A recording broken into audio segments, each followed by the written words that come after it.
आत्मीय भाइयों और बहनों, आपको पुस्तक मना स्थित बदले तो परिस्थिति बदले, क्रांति धर्मी साहित्य पुस्तक का आखिरी भाग पढ़कर सुनाते हैं। परिवर्तन का आधार तो ढूंढे। आइए सुनते हैं। स्वर्ग और नरक की दीवारें आपस में जुड़ी हुई हैं। घर वही है, पर एक दरवाजे में घुसने पर गंदगी से भरी पूरी नरक वाली कोठरी है। कोठरी में पहुंचना पड़ता है, किंतु यदि दूसरे दरवाजे से होते हुए भीतर जाया जा सके तो स्वच्छता, स्वच्छ और सुगंधी से स्वच्छता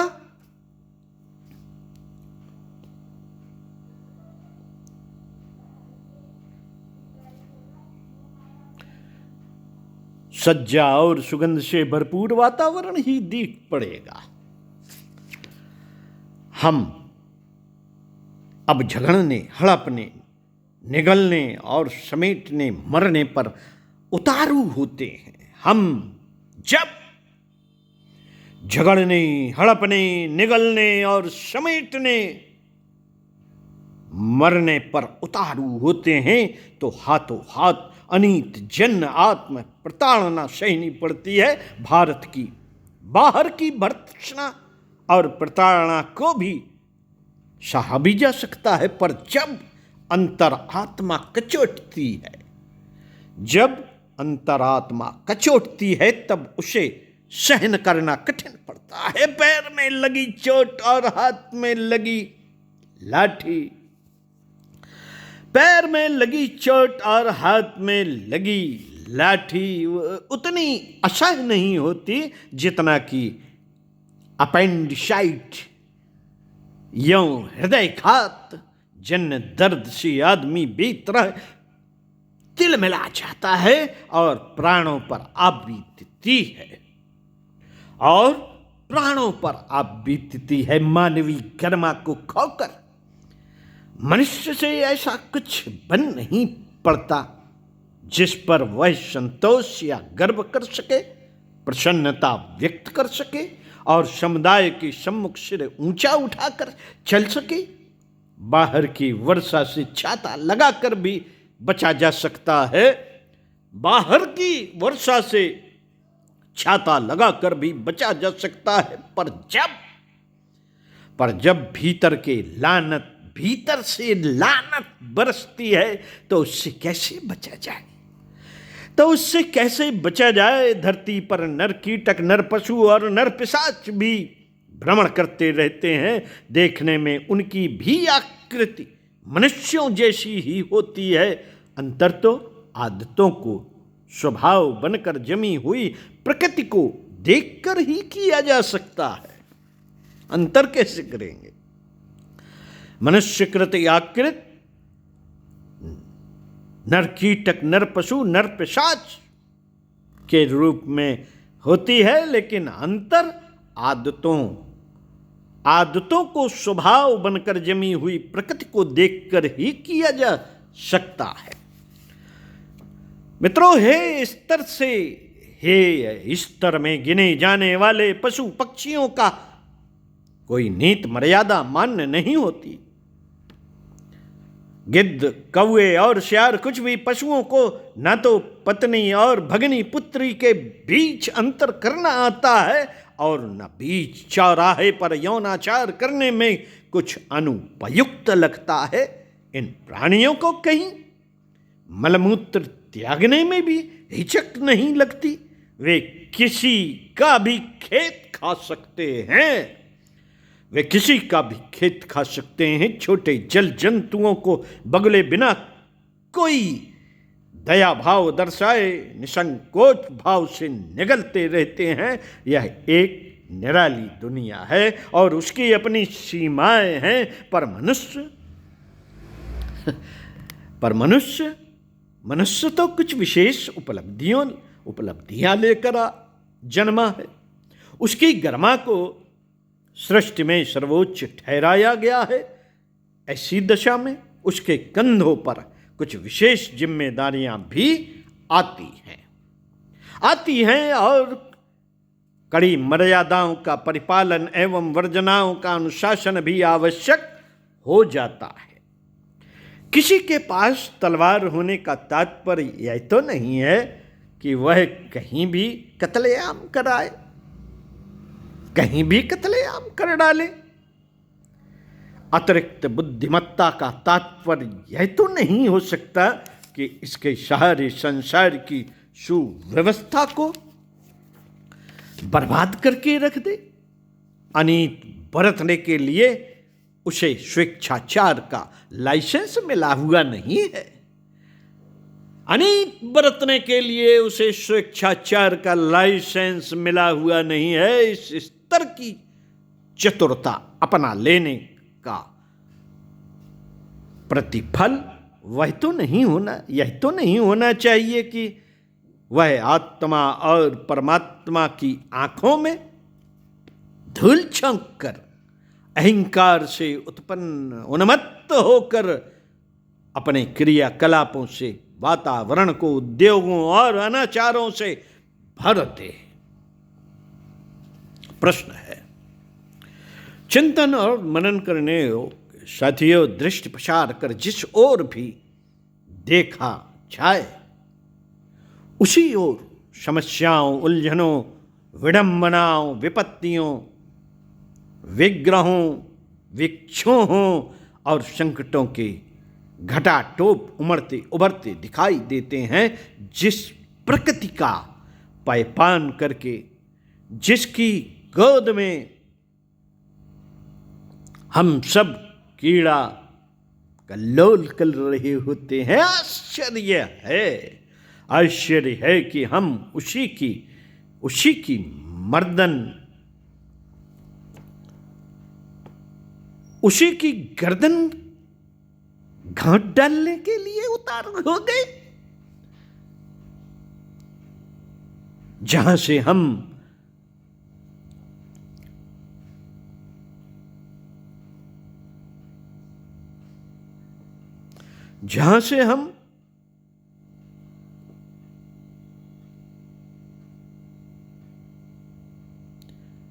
अन्न, जल और वनस्पति प्राप्त करके जीवन धारण किए रहा करते थे, वह संपदा जिसके साथ हमारा संबंध सहोदर भाई जैसा होता है, यदि उसे इसी प्रकार नष्ट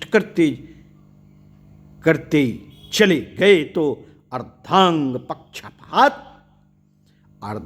पक्षाघात पीड़ित की तरह हमारा जीवन भी स्थिर न रह सकेगा। भूगर्भ का असीम उत्खनन उसे बांझ बनाकर तोड़ेगा। जलाशयों की संपदा को मारक हाथों से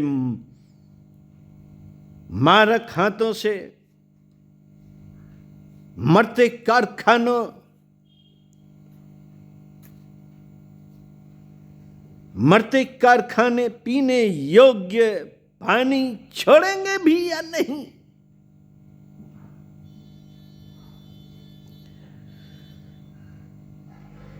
आकाश वायुमंडल जिस प्रकार प्रदूषण से, विकिरण से, कोलाहल से निरंतर भरता चला जा रहा है, उससे पृथ्वी का रक्षा कवच कट रहा है और बढ़ा हुआ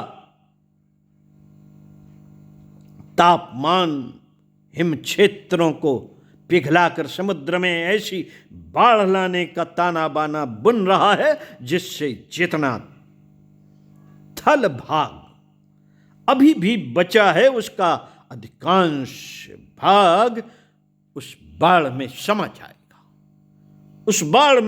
जाएगा। बिच्छू के बारे में सुना जाता है कि उसके बच्चे मां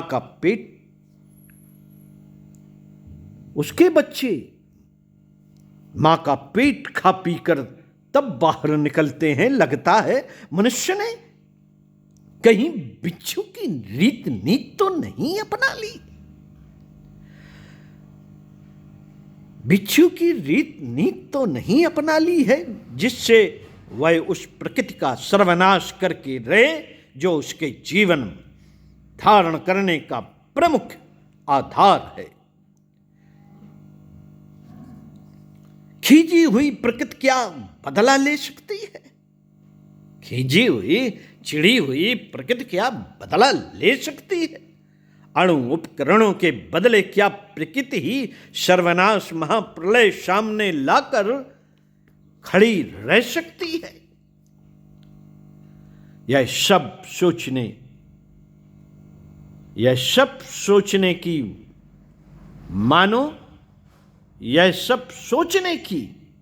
मानो किसी को फुर्सत ही नहीं है। मनुष्य के प्रति व्यवहार निराशाजनक स्तर तक नीचे गिर गया है। उसने अपनी सत्ता और अहंता को किस प्रकार फुलझड़ी की तरह उसने अपनी सत्ता और महत्ता को किस प्रकार फुलझड़ी की तरह जलाने का कौतुक अपना लिया है। उससे प्रतीत होता है कि इन सुहावनी धरती पर रहते हुए भी हम सब प्रेत पिशाचों की तरह एक दूसरे को काटने गलाने जलाने पर उतारू हैं। इसके प्रतिफल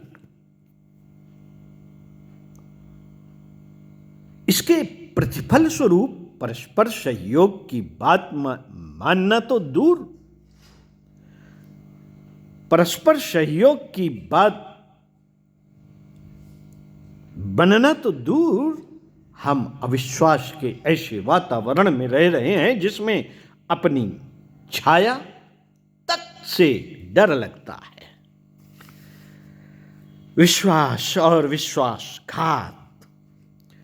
मित्रों, विश्वास और विश्वासघात दोनों परस्पर हमजोली बनकर चल रहे हैं। असंयम के अतिवाद ने शारीरिक स्वास्थ्य और मानसिक दूरदर्शिता को मटिया मेट करके रख दिया है। धन की इतनी बड़ी भूमिका बताई है कि उसे पाने के लिए कोई किसी के साथ कितनी ही बड़ी दुष्टता कर बैठे तो उसे कम ही समझा जाना चाहिए। ऐसे अभ्यस्त अनाचार के बीच कोई शरीर, मस्तिष्क, परिवार, समाज स्वयं समुन्नत रह सकेगा? इसकी आशा ही छोड़ देनी चाहिए। छूट भी गई है। समय को अत्यंत दुरूह समझा जा रहा है। मित्रों, समय को अत्यंत दुरूह समझा जा रहा है और मान्यता बनती जा रही है कि यह बढ़ते हुए कदम मानवीय महत्ता ही नहीं, सत्ता का भी समापन करके रहेंगे। क्या हम सब अगले ही दिनों सामूहिक आत्महत्या का यह विनाश आयोजित करके रहेंगे? भयंकर प्रश्न। साथियों, इस प्रश्न को जरूर दिमाग में घुमाया जाना चाहिए। स्थिति को कैसे बदला जाए? साथियों, स्थिति को कैसे बदला जाए इसके संबंध में तरह तरह के उत्पादनों, उपकरणों, निर्धारणों की बात सोची जाती है। वैज्ञानिक, मनीषी, सत्ताधारी, शक्तिशाली अपने अपने ढंग से यह भी सोचते हैं कि प्रस्तुत अनर्थ को यदि सुसंरचना में बदला जा सके तो इसकी तैयारी के लिए बड़े साधन, बड़े बड़े आधार खड़े किए जाने चाहिए। ऐसी योजनाएं भी आए दिन सुनने को मिलती हैं और जताई बताई भी जाती हैं कि अधिक साधन संपन्न संसार विनिर्मित करने के लिए बड़े और कुछ बड़े कदम उठाने पड़े। बड़े और कुछ बड़ी कदम, बड़े विधान बनाने जा रहे हैं। इतने पर भी बनाए जा रहे हैं, इतने पर भी निराशा को हटाने में राय रत्ती से भी सफलता मिलती दिख नहीं पड़ती, क्योंकि वस्तुतः मनस्थित ही परिस्थितियों की जन्मदात्री है। क्यों? क्योंकि वस्तुतः मनस्थित ही परिस्थितियों की जन्मदात्री है। यदि मानसिकता को आदर्शवादी उत्कृष्टता के साथ न जोड़ा जा सका तो स्थिति सुधरेगी,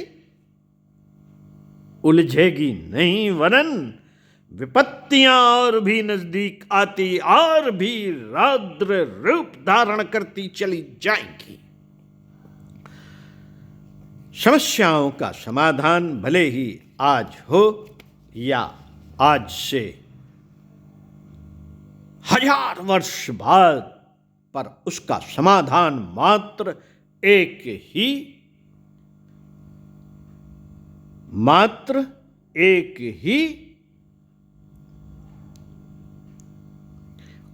उपाय से संभव होगा कि मन स्थित में संव्याप्त अवांछनीयता को पूरी तरह बाहर फेंका जाए और ऐसा कुछ शक्तिशाली चिंतन उभारा जाए जो प्रस्तुत उल्टे प्रवाह को अपनी प्रचंड शक्ति के सहारे उलटकर सीधा कर सके। श्री राम शर्मा आचार्य आपको पुस्तक मन स्थित बदले तो परिस्थिति बदले पढ़कर सुनाई। तो साथियों, अच्छी लगी हो तो इसको खरीद कर पढ़िए, और अथवा जो वीडियो के माध्यम से पढ़ी है, सुनी गई है, तो उसको और लोगों को भी प्रेषित कीजिए। ये है विचार क्रांति अभियान। ओम शांति।